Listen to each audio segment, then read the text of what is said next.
Hello. Thank you for coming to this webinar. It's a real pleasure to present you. And we have here Lisa Lazareck Asunta. She's the Women Engineering Chair of the IEEE. And it's a real pleasure to have you here. You have a really nice zooming on your screen now. It's gone crazy. What's just happened? Yes, Let's stop. it's an infinite zoom. And thank you for coming to this one. And this is the second webinar we have in English in the IEEE student branch at UNED. And this is a real pleasure to have you here. And I'll put you on the hands of Lisa. Thank you very much. Thank you. Welcome, everybody. Can you now see a screen full of purple? Yes. Lovely. All right. So that's me, Lisa Lazareck Asunta. I've been the Women in Engineering Chair for a year and a half now.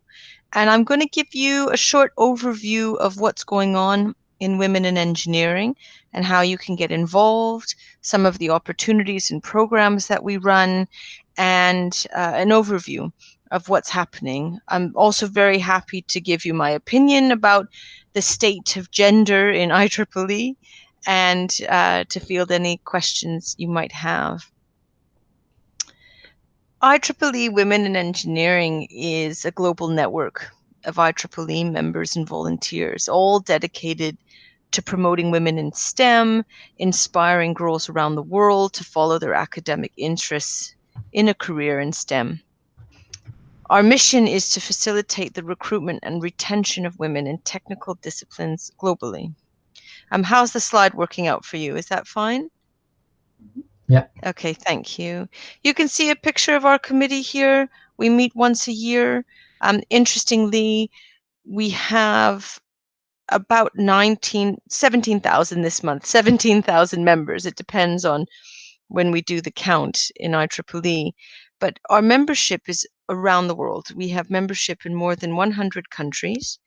And interestingly, about 1/3 of our membership are male because they want to support women in this endeavor and what we're trying to achieve. They think it's important.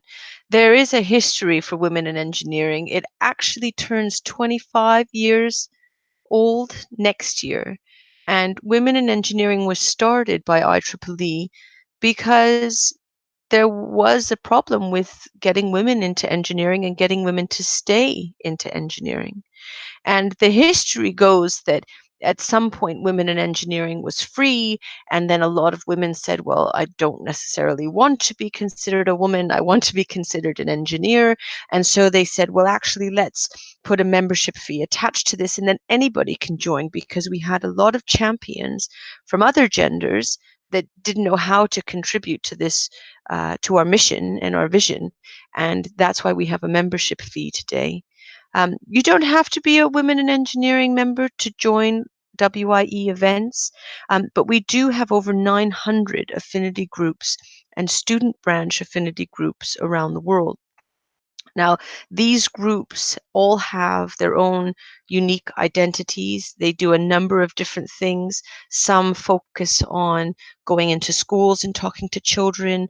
We have a wonderful group in Panama that just got a large government grant because they could see that the teaching of STEM topics to both girls and boys was not sufficient in their area. And on behalf of WIE, they felt the need to actually help with the curriculum change and go in and teach how engineering could be taught at a local level. Across the world, I have a very large committee. It's around 60 people, actually. We have representation from every region.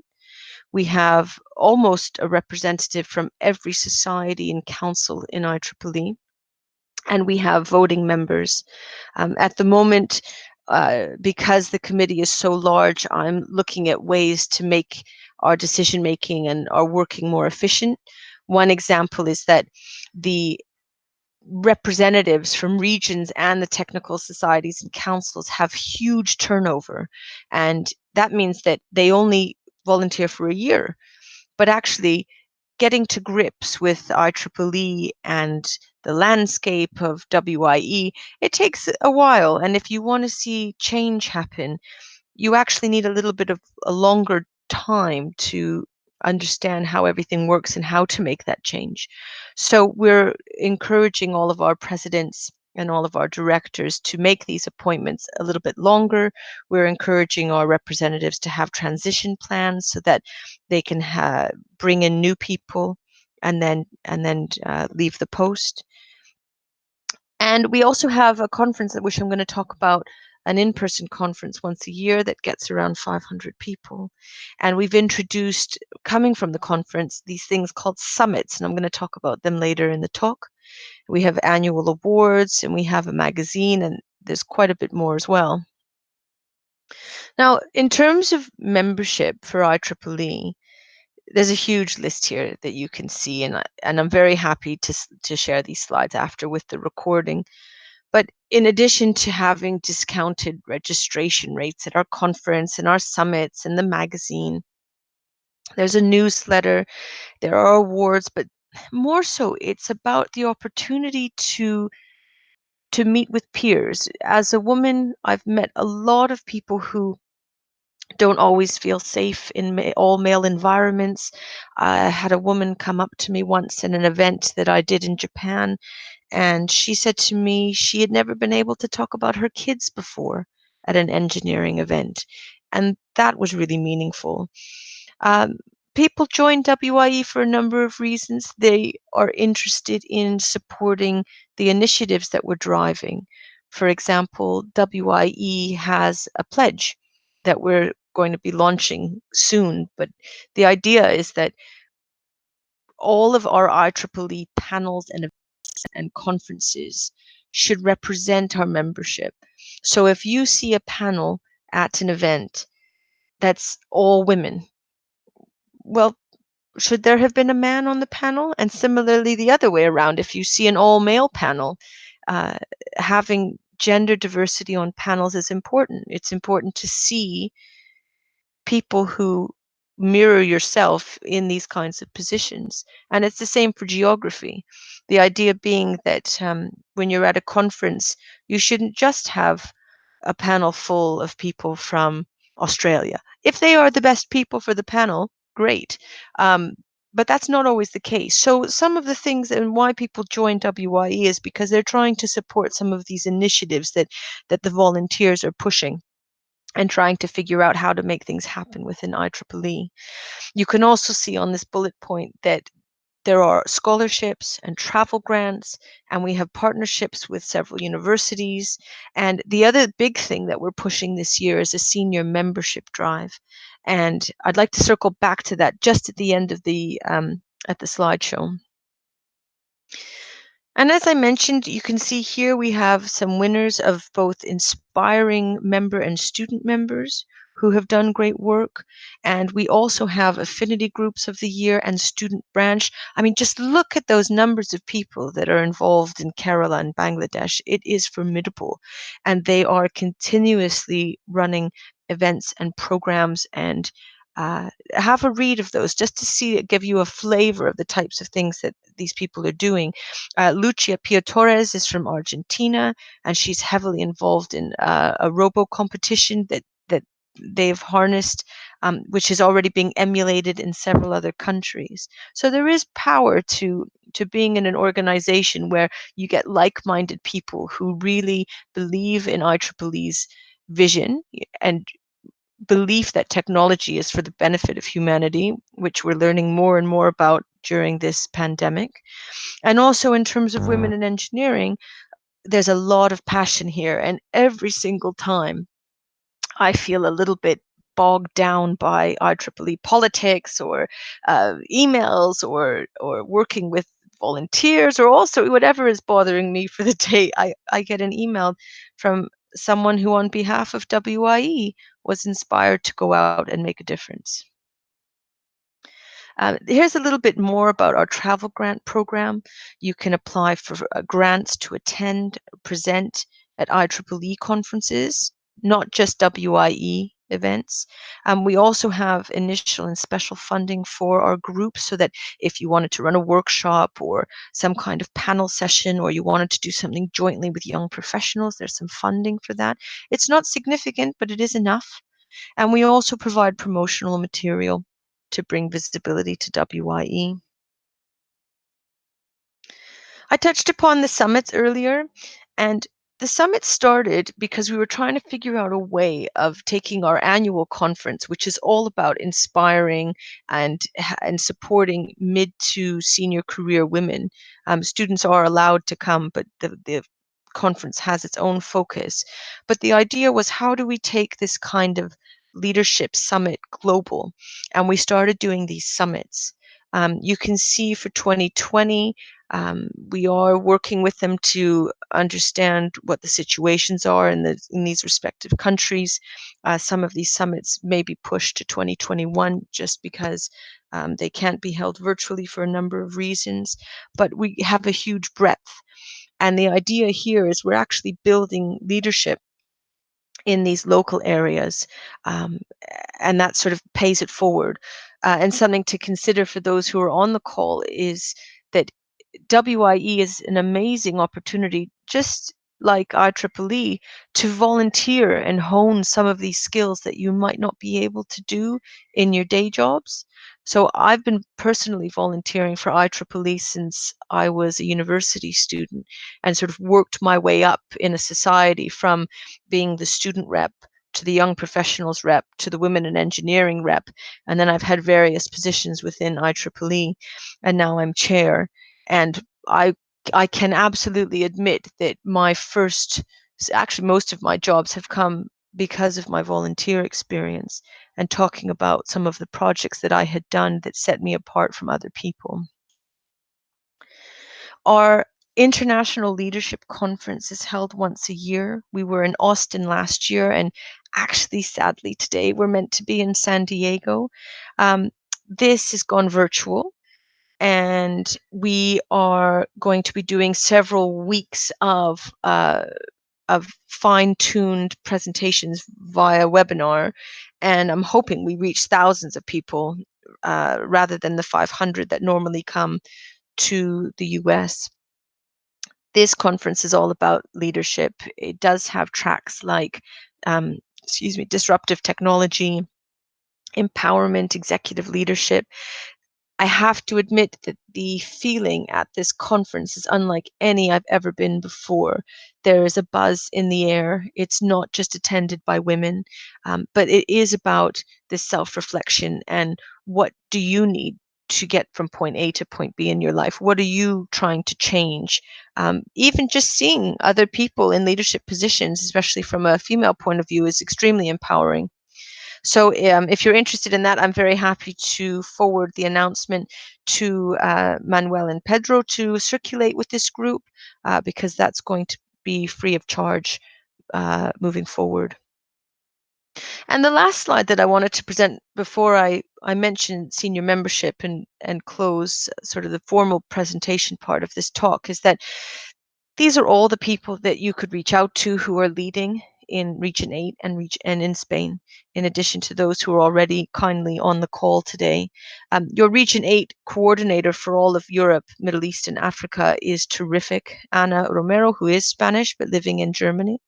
And you also have some contacts here if you want to make note. The amazing thing that I find, having worked in IEEE for a while, are the volunteers and how willing people are to chat, give advice, find you someone if you're looking for someone. IEEE has other benefits like Collaboratech and online working. And with that, I do want to mention one more thing before opening it up, and you can see my face instead of the PowerPoint. And that's that something I'll also share with Manuel and Pedro for circulation is that one of the initiatives, endeavors that WIE is doing this year is a senior membership drive. And this is about elevating people who have had professional experience in 5 years, for 5 years, and that can include a PhD. And the idea behind the senior membership drive is that is two things. The first is that there are lots of positions in IEEE that require you to be a senior member. So for us as WIE, to see more women given the opportunity to become leaders, you need to have a bigger pool of women who are senior members. Now, if all the women who are eligible for senior membership become senior members and we still don't see a change in leadership, then that's another problem. But this is one of the reasons why we're doing a big drive this year, a big push to get qualified women and men who have had 5 years of professional experience elevated from being a regular member of IEEE to being a senior member of IEEE. The other reason why we're doing that is because, for example, for IEEE fellowship, we know that actually the success rate of women and men getting fellows is about the same. The thing is, there's just not a lot of women who are in the nomination pool. So the more women we can get into the nomination pool, the more chance we have of getting a higher number of female fellows in our mix. So WIE is doing a combination of things within IEEE that give women visibility, that give them opportunity to lead, whether it's in technical vice president roles or editorial boards, but we're also starting to look at some of these strategic partnerships that we should be making. Who is doing great things in this space already, and how can we go beyond the borders of IEEE to work with them so we're not reinventing the wheel all the time? And saying that, I think it's wonderful to have the support. You have a lot of men on this call, and I firmly believe that if we're going to make any kind of advancements in gender equity in the professional engineering worlds that we live in, it can't just be women talking about an issue that's for women. Gender equality, in my opinion, is everybody's problem, issue, thing that is important to them. And with that, I will stop sharing my screen and open up for questions. Thanks a lot, Lisa. Thanks. Very interesting speech. It's great information, and I can find news that I didn't know. Thank you very much, Jess, and thank you for the sharings. We are working in Spain with some women to try to go to senior members. Yes, we have now a launching campaign to be their senior member, and we have around 20-25% of the people is women trying to go there in women engineering and to go to senior member. And I'm trying to push to a couple of really good colleagues to go the next year for the fellowship, trying to there because they more or less they have the competences and the accreditation they need to go, and we are trying to push them because this is a lot of work. But thank you very much there for trying to attract them. And of course, we have to be our women engineering members. I'm we member from the beginning of the time, 20 years ago, and we have to push there and try to attract much of the people. And we have a group, a special group inside the United Student Branch. We have one special group of women engineering, and we have one chapter of the Education Society there. Some questions for the people that is attending. Thank you for being here.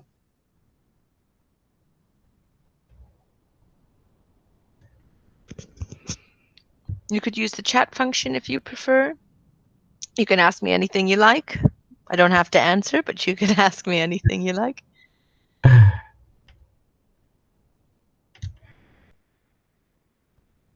have a question. I found it very interesting what you said about that women in the conference that told you that she couldn't talk about her children with anyone else. How do you think those barriers prevent women, or maybe not prevent, but keep women from making as much network as men in conferences?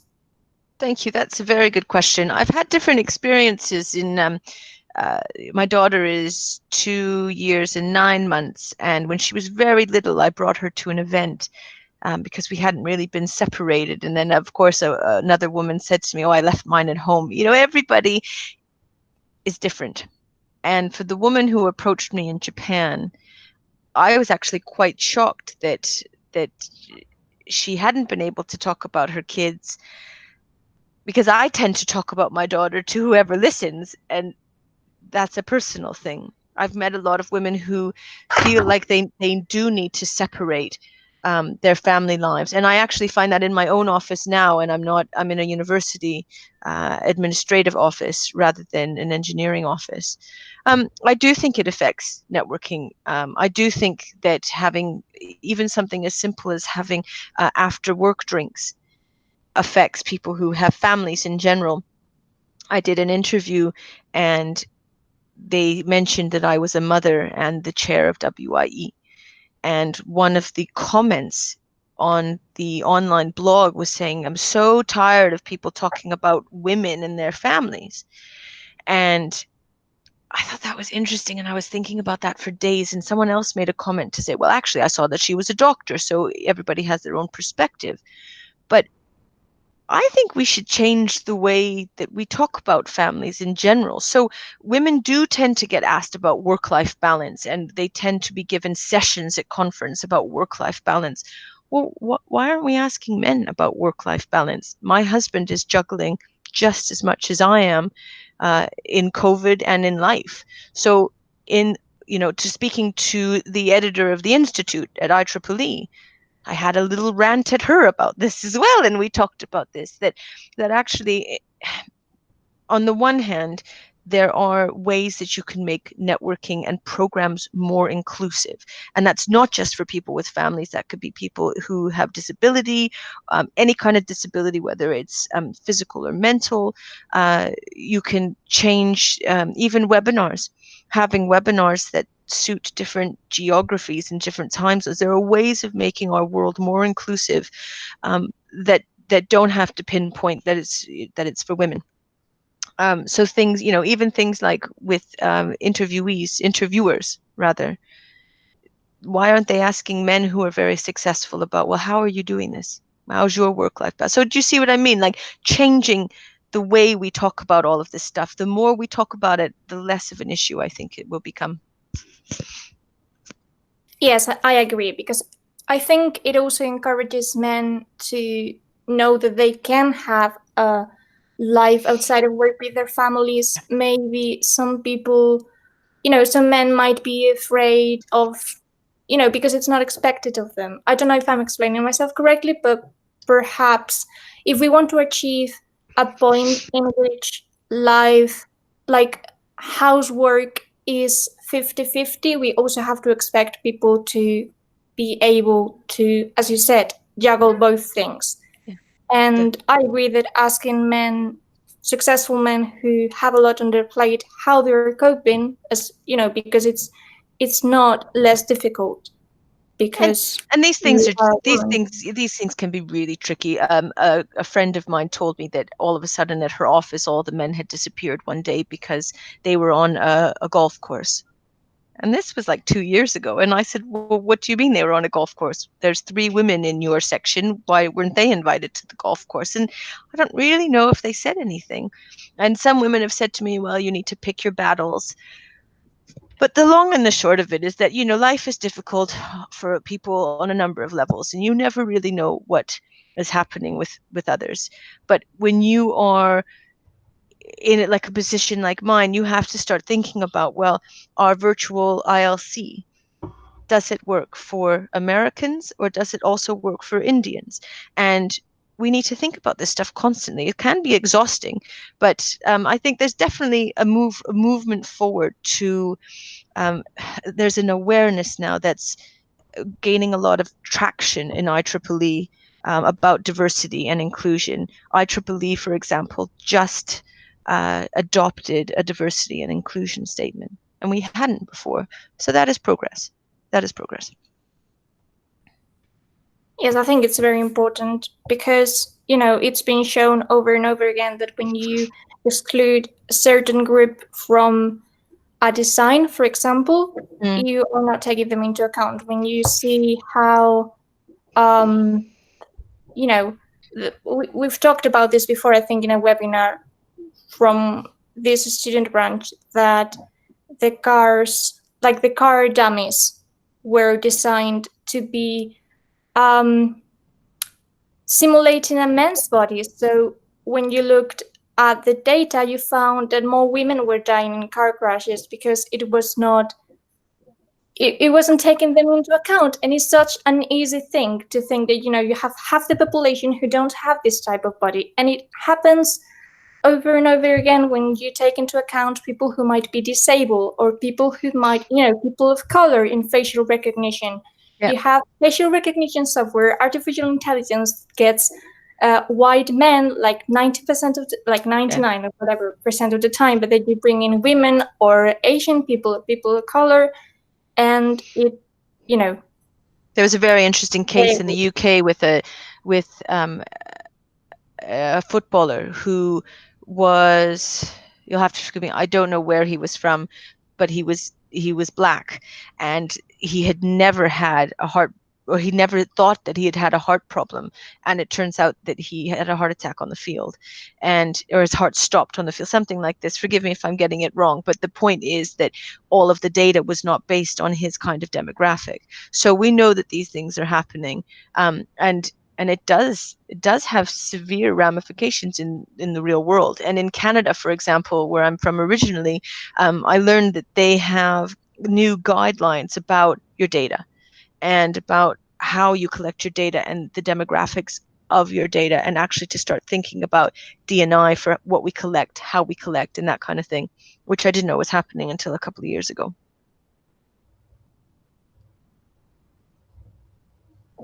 Yes, that's very interesting. And I also want to think that about the thing with the golf course.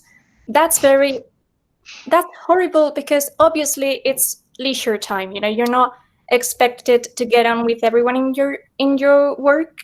Yeah.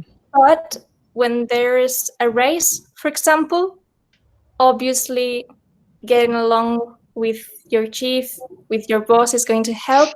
So I think all these things, like having that barrier between women and work groups, can result in them not getting as many opportunities, not because someone don't want them to, but because, they don't have that relationship, or subconsciously you don't know them as much. You don't have that relationship with them.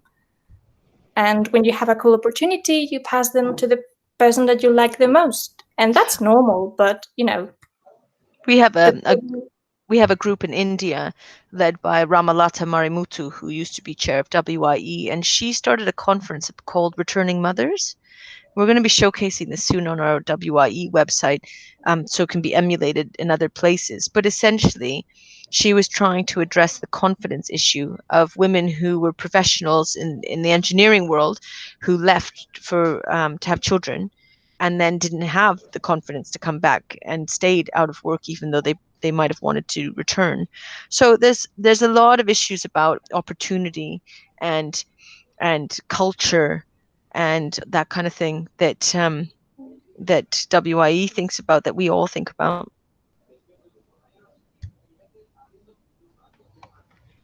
Yeah, that's very important as well.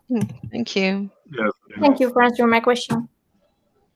One of the things that I'd like to announce too is that we are preparing a new MOOC in gender, STEAM, and activities regarding diversity and so on. We are now starting the preparation. Pedro is leading it, and we are preparing it, and we will develop inside the UNED platform using OpenEdX. The idea is to be online around before the summer and having a couple of setups a year, and try to attract people to the actions inside the STEAM using STEAM with the area of arts too, science, technology, engineering, and math, together with the arts, and having the vision of the diversity and the gender inside it. We'll try to attract people and lecturers and young people that should be using this kind of contents inside the new curriculums and the new learning for the new generations there. We hope you will like when we finish it. So much you are prepared, and soon you are working on this, of course. I have one question. Hello everyone. My name is Laura. And thank you very much, Lisa, for this great presentation and this great insight because at least for me it's very useful because I've recently been involved in IEEE. I mean, not more than a year ago or something like that. So I'm pretty new for all these things. Even though I've just finished my master's, so I guess that I'm late for IEEE. I wish that I had joined before in the university and so on. So my question was, how can I make the most out of the women in engineering? Because I'm a member already, but I'm guessing I'm having a little bit of trouble of how to start. I guess that the best point would be starting with all these contacts that you shared. So thank you very much for that. But yeah, what do you think will be the points that I should tackle, or how would I make the most of that? What are you interested in? What would you like to do? I love space. I'm space engineer, I guess, and I really like the STEM and trying to inspire girls as well. I go to many schools and things like that around Madrid. I'm based in Madrid, yeah. Okay. So I love the initiative and I love women in engineering, and I think it could be very good for me, and I can also contribute a lot, but I don't really know how. So there's a few ways. Whenever anybody asks me about IEEE, there's a few ways that you can get involved. I think the structure can be divided into its sort of three main components. IEEE, and Manuel knows far more than I do about IEEE structure as he is a director, but there's geography. You can get involved with your local area in Madrid. You can go to networking events or whatever they offer. You can start going to those kinds of things to meet people. Maybe you're looking for a job. So it's really, really good to get out there. And even in COVID, to send people a message if you've been on a webinar with them, or go on LinkedIn.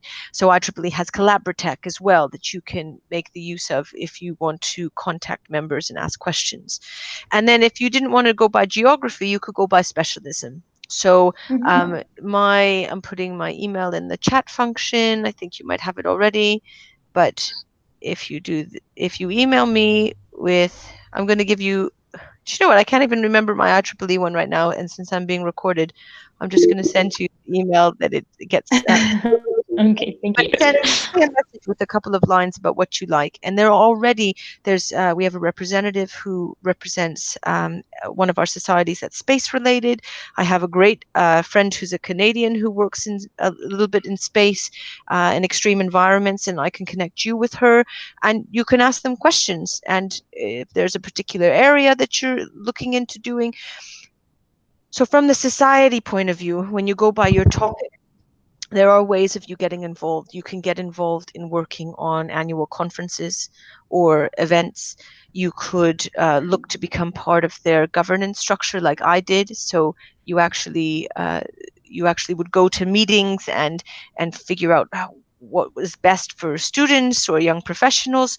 You can also think about: are you looking to get more technical expertise? Editorial boards and ways to get involved there.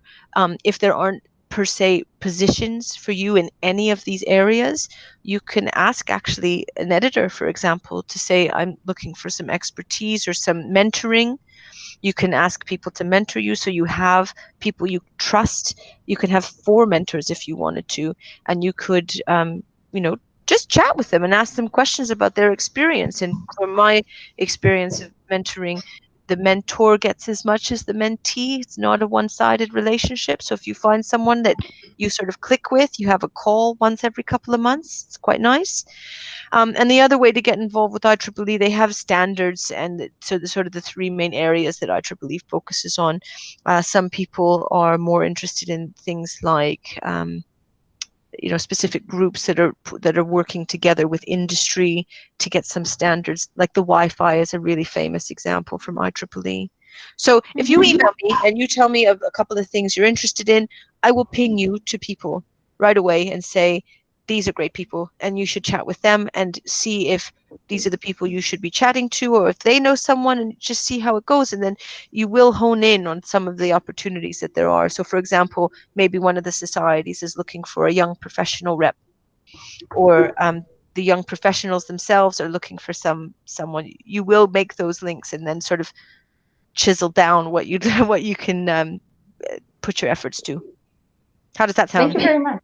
Yeah, And that sounds great. that's my job. That's part of my job. That's very interesting, I guess. I love connecting, so I think that's one of the I just loved your connect, inspire, and yeah, I think that's a great motto. So thank you very much. I'm always inspired. So just last month, I found out that in Region 10, which is Asia, they have something called WIE change makers, and essentially it was a small pot of money so that people could go, whether they, I think they, I'm not sure if they had to be a WIE member, but people could apply for this fund in Region 10 to go to one of our summits. But the idea was they would go to the summit and then they would take back their learning and they would pay it forward. And then they would do a presentation in their university. I thought that was brilliant. It was absolutely brilliant for a small amount of money, but they actually did it. And they did it to full classrooms full of people. And I thought that was lovely. So I'm always inspired too. It's the best part of this job. That's so nice. Thank you very much, Lisa. You're welcome. And it's never too late to volunteer with IEEE. I happened to get started when I was in university at the undergrad level.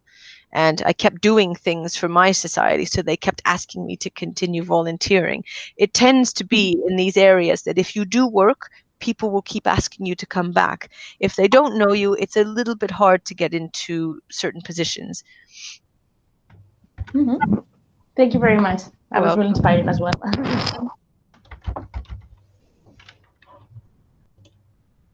Any other questions? You're welcome to email me as well in the chat, not just Laura. I might not get back to you right away because I do get a lot of emails.